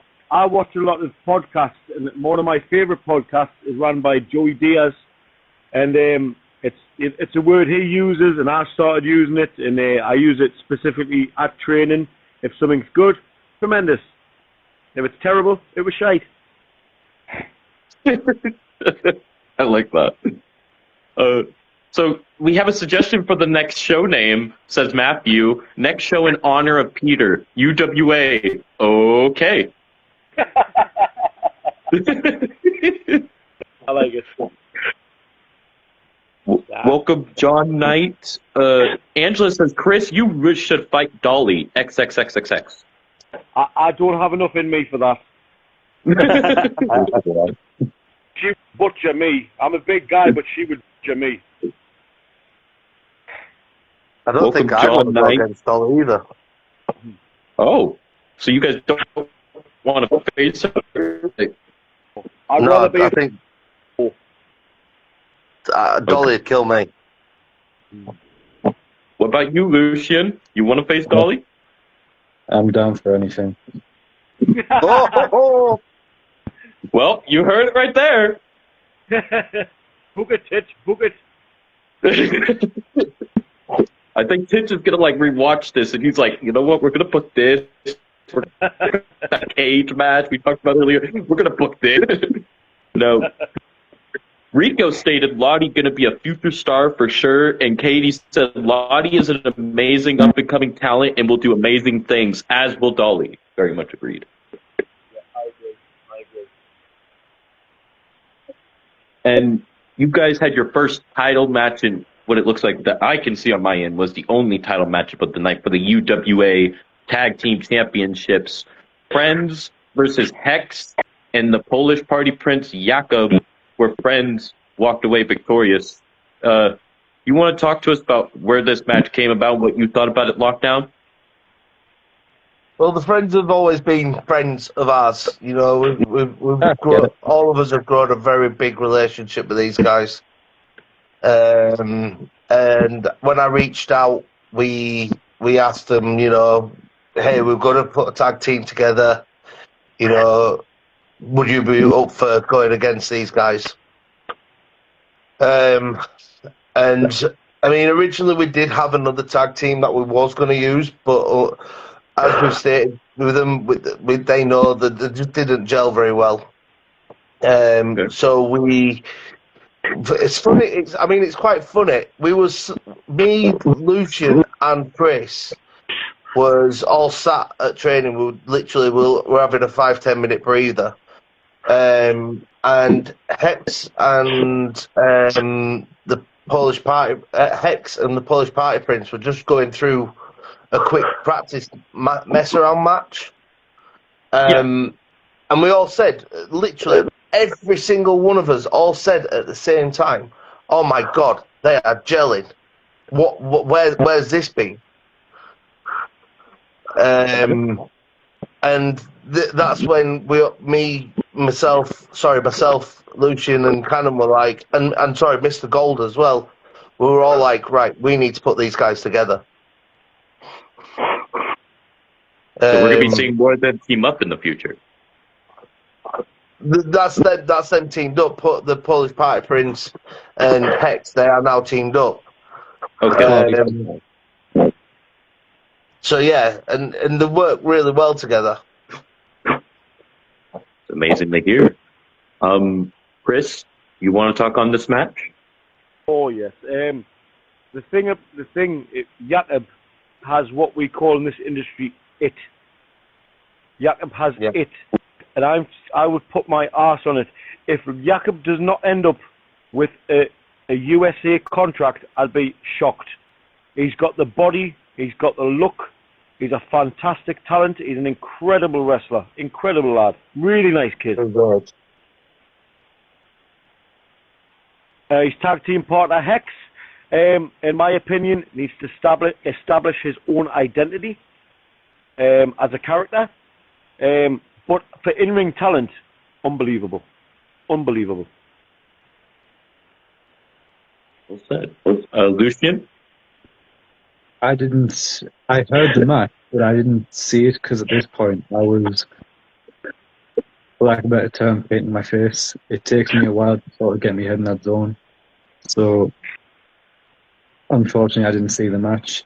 I saw pictures and I heard responses to the match, but it sounded really good. So, I can't really comment on it, but from what I heard, it was a very good match. Indeed. Jakob is outstanding. Hex is also very good, says Dagon. Katie states, Hex and the Polish Party Prince will be an amazing tag team. Two extremely talented young men. That is very much agreed. Both very hungry as well, very hungry. Jakob wants it all, and he knows he's got it all to come. Heck yeah. And I think I'm very interested to see what you guys have to say in this next one, because the next one involves you, Mr. Chris Cannon, in a no DQ against, I hope I'm saying this right, Jan Mata. Did I say that right? Jan Mata. And you walked out victorious. You want to run us through this matchup here, Chris? Yeah, that match was for the number one contendership for the Iron Ring Championship. So I went in, hard. I've been training Jan for a while now. He's come on excellent, really good. After watching the match and after being in the ring with him, there's things to work on. There's things we need to work on. But the match went all right, I was quite happy. Is that why I asked you about your leg earlier? Oh no, that happened in the Rumble. Oh, okay. But would you like to face him again in the future? Yes. Next time I'll hit him harder with a chair. So this was the whole situation you were talking about earlier with the chair. Oh yeah. I mean, I told him previously because he'd never swung a chair, and I said to him, if you're going to swing it, you swing it hard. And he didn't hit me hard. So, when I fired back with everything I had. You were not going to hold back either. No. The school was in session. There was a lesson to be learned there, and he learned it. Everybody heard it. Lockdown, what do you have to say on this matchup? An amazing match. As Cannon said, there is a few things that he needs to work on with Jan Matza. But absolutely amazing. Again, from a fan's point of view, because like I said, I don't really have any say on the wrestling side of things because I'm not a trainer. But as a fan, it was very good. You saw everything that you needed to see. So yeah, I couldn't fault it. Okay. Lucian, were you able to watch this one? Yes, I was able to watch this one. So, what was your thought? Fun fact for you, it being a no DQ match was actually a last minute addition. It was one of the last last minute additions to the show. I think it was that day, wasn't it? Yeah, I think it was. You want to tell us about the switch up? What brought about the no DQ?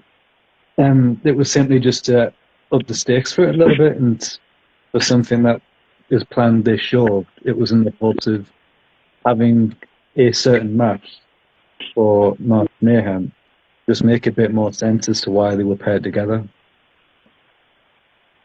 But in terms of the match itself, I really enjoyed what I saw. It was right up my street in terms of weapon usage and stupid spots that would take years off your life. Well said. And welcome, Selfrina Luchadora. Welcome. Oh, good luck. Good work. And very good.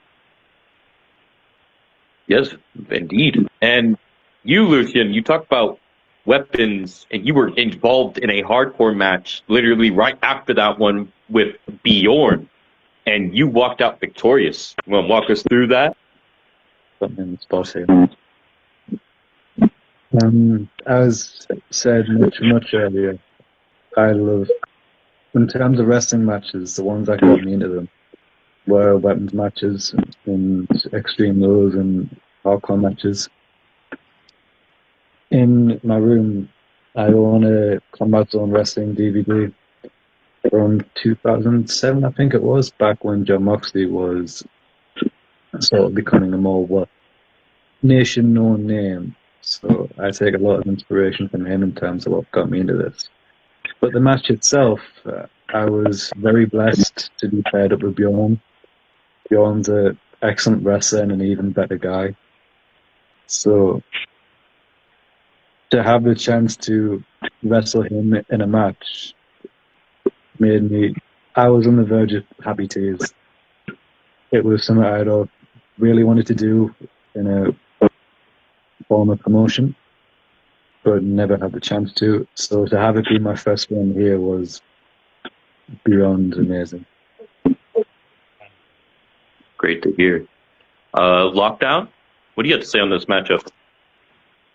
The only word that I can say, brutal. Short and swift. Absolutely brutal. It was amazing.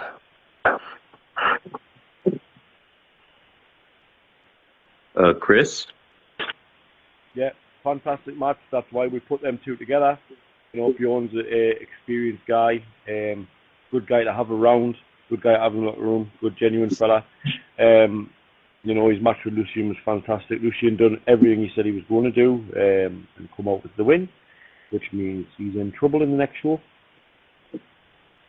Don't know how I put my hand in that match.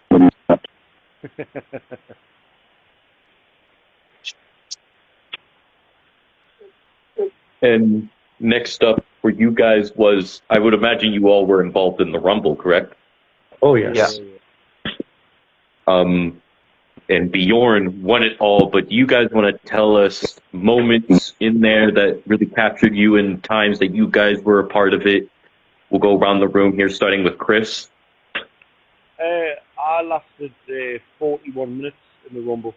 I came in at number 1 and lasted till the end. So, you know, I had a lot of, you know, I worked with a lot of guys that night. You know, a few things happened. I'll tell you something funny. There was a guy called Ray Gunn, and he was putting me over the top rope, and I couldn't reach him for a punch. So I just grabbed his dick. Oh, jeez, that's aggressive. That's aggressive.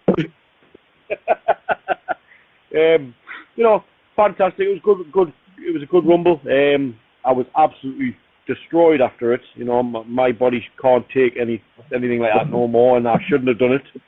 I got the 3rd degree off the missus. You know, you're too old for that. You can't be doing that no more. And I eliminated myself from the Rumble by picking Hex up on the apron and tombstoning him on the apron, and we both fell out, and that's how I damaged my knee. Damn. But you lasted in there at the most out of anybody. Yeah. It's, you know, stupid for me to volunteer to do that at my stage, you know. And I'm still suffering for it now. You know, we're nearly a week later, and I'm still suffering for it now. Well, at least you're still with us and not worse, man. It's all right. Come March, it's a good thing we're down the street from the hospital. Lockdown, what do you have to say about the Rumble? Because you were in there the least, you stated, right? I wasn't in there the least. We had a young gentleman that did. The only way that I can describe it is a Santino Marella spot. Okay. I'm probably the 3rd least.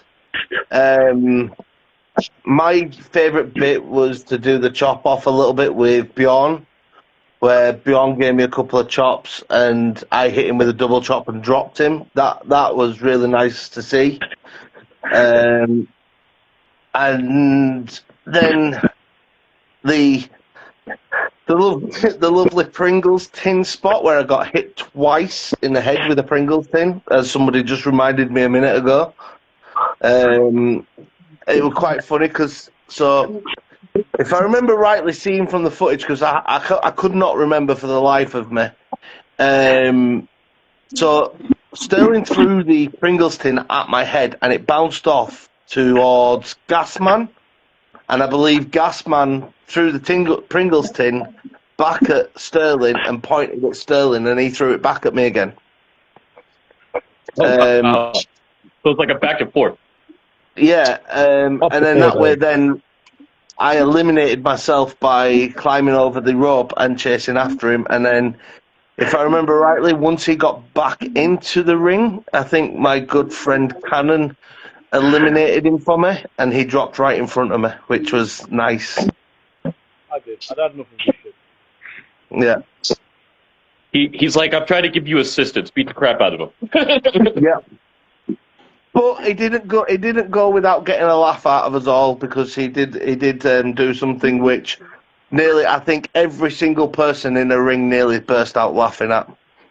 Some of us did burst out laughing in the ring. Yes, you did. Yeah, Titch knocked down, grabbed his head, and smashed his head into the apron. As his head hit the apron, he turned and slapped me and then ran away. Fantastic. Crazy times and memorable moments in this Rumble. Lucien, you want to tell us? To this day, I still hate being powerbombed in Rumbles specifically. So, Oh, for me, Rumbles are a bit of a cursed match in that spots that happened in previous Rumbles became sort of a running joke to continue doing. So, in a previous promotion, it was pulling me under the ropes. So, in the first Rumble I ever competed in, one of the entrants didn't quite climb in the rig, but I was right next to the ropes, just doing the whole shit talk of, yeah, come on, you dickhead. And instead of climbing into the ring, he grabbed me on my foot and just yanked me under. From that day forward, it became just sort of a running joke for at least one person in the Rumble to always pull me under the ropes and then beat the shit out of me on the outside. And the powerbomb. Yeah, the one from Gaz is the powerbomb from Chris Cannon, is cursed. 'Cause I remember the first time it happened was at Swarwell, which is a place in Newcastle. And he just came up to me, put my head in between his legs and said, "You ready for a powerbomb?" And I just remember screaming out, "No." you're like, no, not today. He did that with me with the body slam. He just came up to me and went, body slam. I'm like, what? Yeah. Oh, you've got to be ready for that shit. You know what I mean? But now, every time I see Lucian in a Rumble, I will grab him and powerbomb him. You can guarantee it's going to happen. Then in the Rumble after that, at Concert, I believe it was, the roof was just slightly too low, so I got lifted up. And on the way up during the rotation, my foot kicked a light on the roof, and it killed my foot. Oh, good lord. Yeah, who's paying for the light? Not me. It's going to be the shithouse promoter. God. Sorry. All right, best behavior, guys. But yeah. Other than those few spots that happened in the Rumble, from a personal point of view, I was very disappointed in my performance because my stamina just was not there. So during the match itself and afterwards, I wasn't angry, but I was very annoyed at myself, thinking that I could have done so much better and just didn't. But in terms of the Rumble as a whole, I think it worked really well. The story that we tried to present during the Rumble got across very well. And other than maybe one or two mishaps, I wouldn't change a thing about it. Before we go on to the next thing, guys, I hope you're all right with me doing this. But I want to give a big shout out to Benny, who helped us bring so many people into that Rumble. Because if it wasn't without Benny, we wouldn't have had that many people. The guys that What was the total number for this Rumble? 19. 19. All fantastic. Every single guy he brought was fantastic. Brilliant guys. Yeah. We'd use them again. I think I was going to say we're bringing them back for the next show, aren't we? Some of them. Yeah. And speaking of Rumbles, I don't know if I'm allowed to. If you want to talk about what you're telling me, Lockdown, are we allowed to talk about what you told me about one of your Rumbles you're wanting to do? Not just yet. All right. The December show, guys. The December show. All right. Inside a few clips. Yeah. That's why I asked beforehand before I say anything. But thank you. We will talk about that sometime in the future. But when it comes to your, huh? You already know too much. Oh no, it's gonna be an assassination later on me. Later, I'm gonna have to lock all my doors. Big armor after you. Oh crap. Well, your titles. You guys have 2 championships so far. Do you guys have more? We have Lucian? 3 championships in total. So we have the 2 tag belts, we have a hardcore belt, and then we have the main championship. The main championship, is there like a name for that? Was it called like the Iron Ring, somebody said, or did I hear that wrong? The Iron Ring is the hardcore belt. Tag belts are Okay. tag belts, of course. and the main belt is the UWA Championship, Heavyweight Championship, I believe. Yeah. I could be wrong. So Which what's is the also our significance? sponsor belt. Mhm. What's the significance with tag belts that you guys wanted to bring?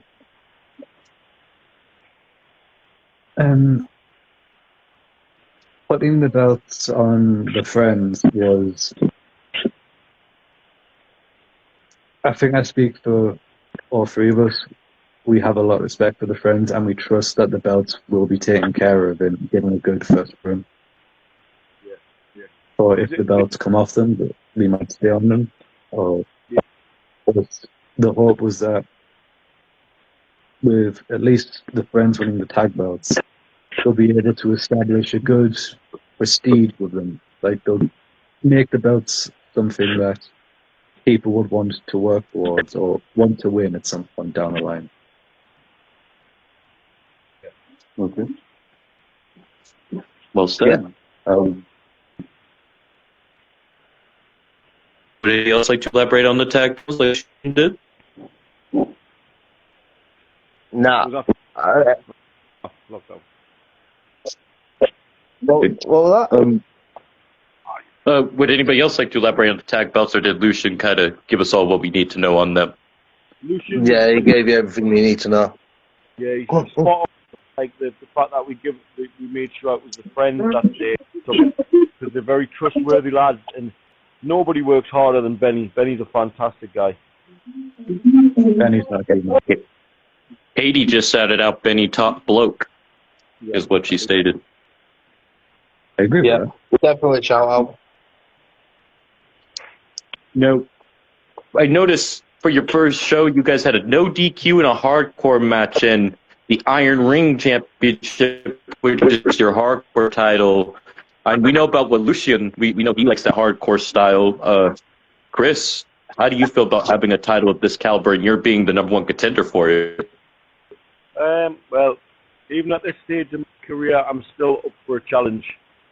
And getting in the ring with a young pup who doesn't mind a bit of weaponry, that's good with me.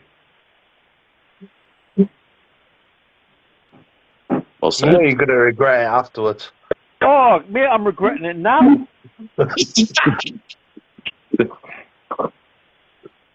And it's just going to be a regular hardcore match for this belt, or are you guys going to do like something crazy like how we talked about the steel cage? Are we going to be seeing like a last man standing or something? Or I want to do something stupid. Guarantee you it will be brutal, it will be disgusting, and I will definitely get wrong off the missus. Yep. And I'll get wronged. Yes, you will. One thing with the hardcore belt, and this is more just if you know, you know. I had a lot of say in the overall design of the actual championship itself, and the Iron Ring Championship got its name from Warhammer 40k. From where? So, any of you is familiar with Warhammer? Yeah. There's a Yeah. faction in the story called the Iron Warriors, and a quote from the Iron Warriors chapter is, "I'm within, I'm without."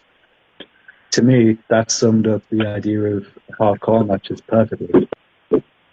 And thus it got its name, the Iron Ring Championship. Tremendous. Well said. Well said. Now, when it comes to your guys's, the big belt, it is your world championship, I would assume. What was what's your goal with this one, and what was the significance of this one, Mr. Lockdown? See, that'd be telling. So the UWA heavyweight title, it's not just a UWA heavyweight title, it's also our sponsorship belt, which has got our sponsor Rafters tattoos all over it. He's a massive sponsor for us. If it wasn't for him, most of this wouldn't actually be possible. And that title is God. Am I wrong, guys? That title is the most looked after. I mean, I've got it wrapped up in a blanket and it's stored away. It's not going. You know what I mean? If you go to his house, he's even got a shrine dedicated to the tattoo artist himself. Yeah. Oh, I am the walking shrine. You know. The walking shrine. I'm the walking shrine. I had a full 12 and a half hours sitting with him. The guy is an absolutely amazing tattooist. Ooh, very nice. So, I'm even going to learn on my. say that again, Chris? I said I'm going to let him let loose on my missus, but it sounded wrong. She wants her sleeve finished off, so he's going to finish her sleeve off. Yeah, like my lovely wife has stated there, everybody that has seen that belt wants that belt. Me included. Yes, you included. I I think the only person that actually does not want that belt is me. I don't want any of the belts. You were not ready for that pressure, Bonnie lad. I don't want any of the belts, full stop. Even if I'm ready, I don't want the belts, I've told you. My mother-in-law's So, just joined. huh? My mother-in-law's just joined. Hello, Kathleen. Hello, mother-in-law. You'll kill me for saying Kathleen. So there you go. That belt is God. Well, yeah, I can't wait to see where they all go and who they go to for being the first champ. We already saw the tag champions be crowned, and I can't wait to see who becomes the first champions with the other belts. And Prince Dagon said the pressure of being a main champion is tough, and everyone wants that belt. Says Katie, and welcome Susie. Yeah, he's right. Dagon is right. The pressure of carrying the main belt is real. You know, people say, the belts are just props. No, they're not. To veterans like me, they mean more. They mean the promotion trusts you. They trust you as their head honcho. They trust you as their leading singles wrestler and a heavyweight. You know, I think whoever does get a shot at the belt first, it will be well deserving. And what we need is a leading heavyweight champion. We can actually announce the first person that's got a shot of it because it was announced on the Tremendous show. Yeah. Okay. It was. If you guys like to say it. Bjorn has got a shot of it. Now we're just waiting for the next opponent, who's going to get the other shot of it, and then we can put the match together. So, since Bjorn won the Rumble, he gets his shot, but how is the other person going to earn their shot? Well, just like a regular match. You'll see. You'll have to wait for that one. Sounds good. Because now we have moved on to one of the final things I want to talk about before we get off here is March Mayhem, March 28th.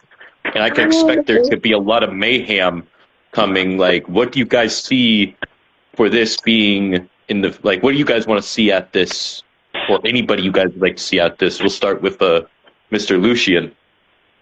I think excuse me. I think the first show did a really good job at establishing what kind of match types we put on, as Chris Cannon said very much earlier in the interview. The initial goal was to be able to perform every match from family-friendly to extremely violent. I think the first show has done a really good job at showing that we are aiming for a more mature style match that isn't just blood, guts and gore or senseless violence for the sake of it. So I think I can speak for three of us in saying that the purpose of March Mayhem is to sort of not let everyone off the leash, but give them more freedom in what they want to do with their respective matches in terms of script and moveset. So what's the word? It escapes me, but the general gist of it is to hope that obviously don't do anything daft, like don't throw yourself off a bridge or don't try punting someone through a car. But we've got more freedom on this show than you have on the first one. I can't promise I won't do a car. Well, Chris, you being involved with the Iron Championship, you are going to be getting a shot in technically a hardcore match, I would assume, because it is a hardcore title. Do you think that's where you're going to be crowned, if possible, the new champion against your opponent? Well, there's only one way to find out, and that's, come to the show or come to our live. But I will give it all. I turned 41 in May.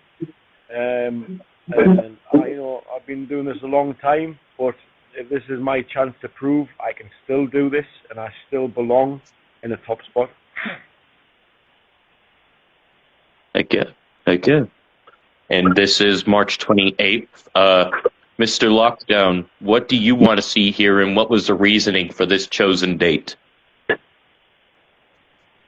So I'll be completely upfront and honest with you. We are very respectful of our neighbouring promotion.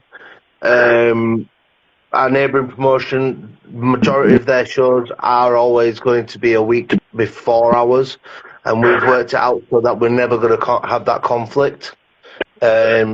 So that is why our show is on that day.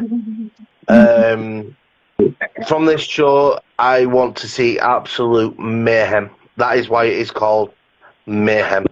I want to see chaos. I want to see mayhem. I want to see absolute and utter carnage. You said the thing. I said the thing. Well said. Can Dagon stated walking. Sorry, can I just quickly ask my two friends here? Can we give Mr. Walker and the rest of the people that are watching a match secret? Can we give them one? Who? I'm fine with it. Yourself, guys? Go ahead. So on March 28th, I don't know if anybody's actually worked it out, but you will be having Chris Cannon versus Lucian Graves in a hardcore match. Ooh. This match is going to take years off my life. I feel it. It's going to take years off mine, years that I haven't got. You've lived your life. I'm young. So there you go. So March 28th. Is this going to be like false count anywhere, regular hardcore, or can you not tell us? Anything goes. Anything goes. For the belt, anything goes. All right. Wow, thank you for that, for revealing that, for what we have to look forward to on the 28th. But I would imagine we're also going to be crowning, hopefully, the UWA championship there, if not in a later date. But then the tag champions will have possibly contenders, I would imagine, too. They do indeed. They are going to be on the show defending their belts. But who against? I'm not going to disclose that just yet. Well, Katie wants you to put him through the car and guess out. Through Lockdown's car. Not my car. Not my car. Hey, man, so if your car happens to be in the way, is that really their fault?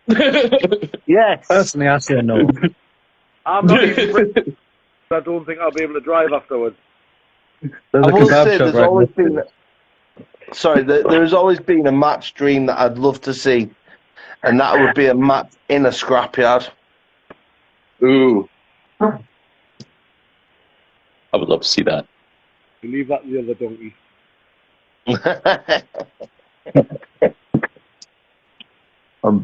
Dagon elaborated on holding the main championship here by saying walking through those curtains with the company's main belt around your waist means that you cannot underperform, and that pressure is as real as it gets. Yep, he's exactly right. He's exactly right. He's got the same mentality as I have when it comes to that belt. You've got to be at your best to win that belt. You've got to be at your best to defend that belt. You need to look like a champion. You need to act like a champion. We all three of us have. I think the amount of times that all three of us have sat down and we've spoke about the belt on who it is going to be going on first and everything else. I think we've probably spent a good 4 or 5 hours talking about it, haven't we, guys? Yeah, if not more. We still don't know. We've got ideas, but we still don't know. Yeah. Said. Well said. And I come down to my final question for each one of you. When I ask, what are your final thoughts before we get off here? Is there anything you guys like to say? Something that you guys would like the people to know? Starting with Lucian.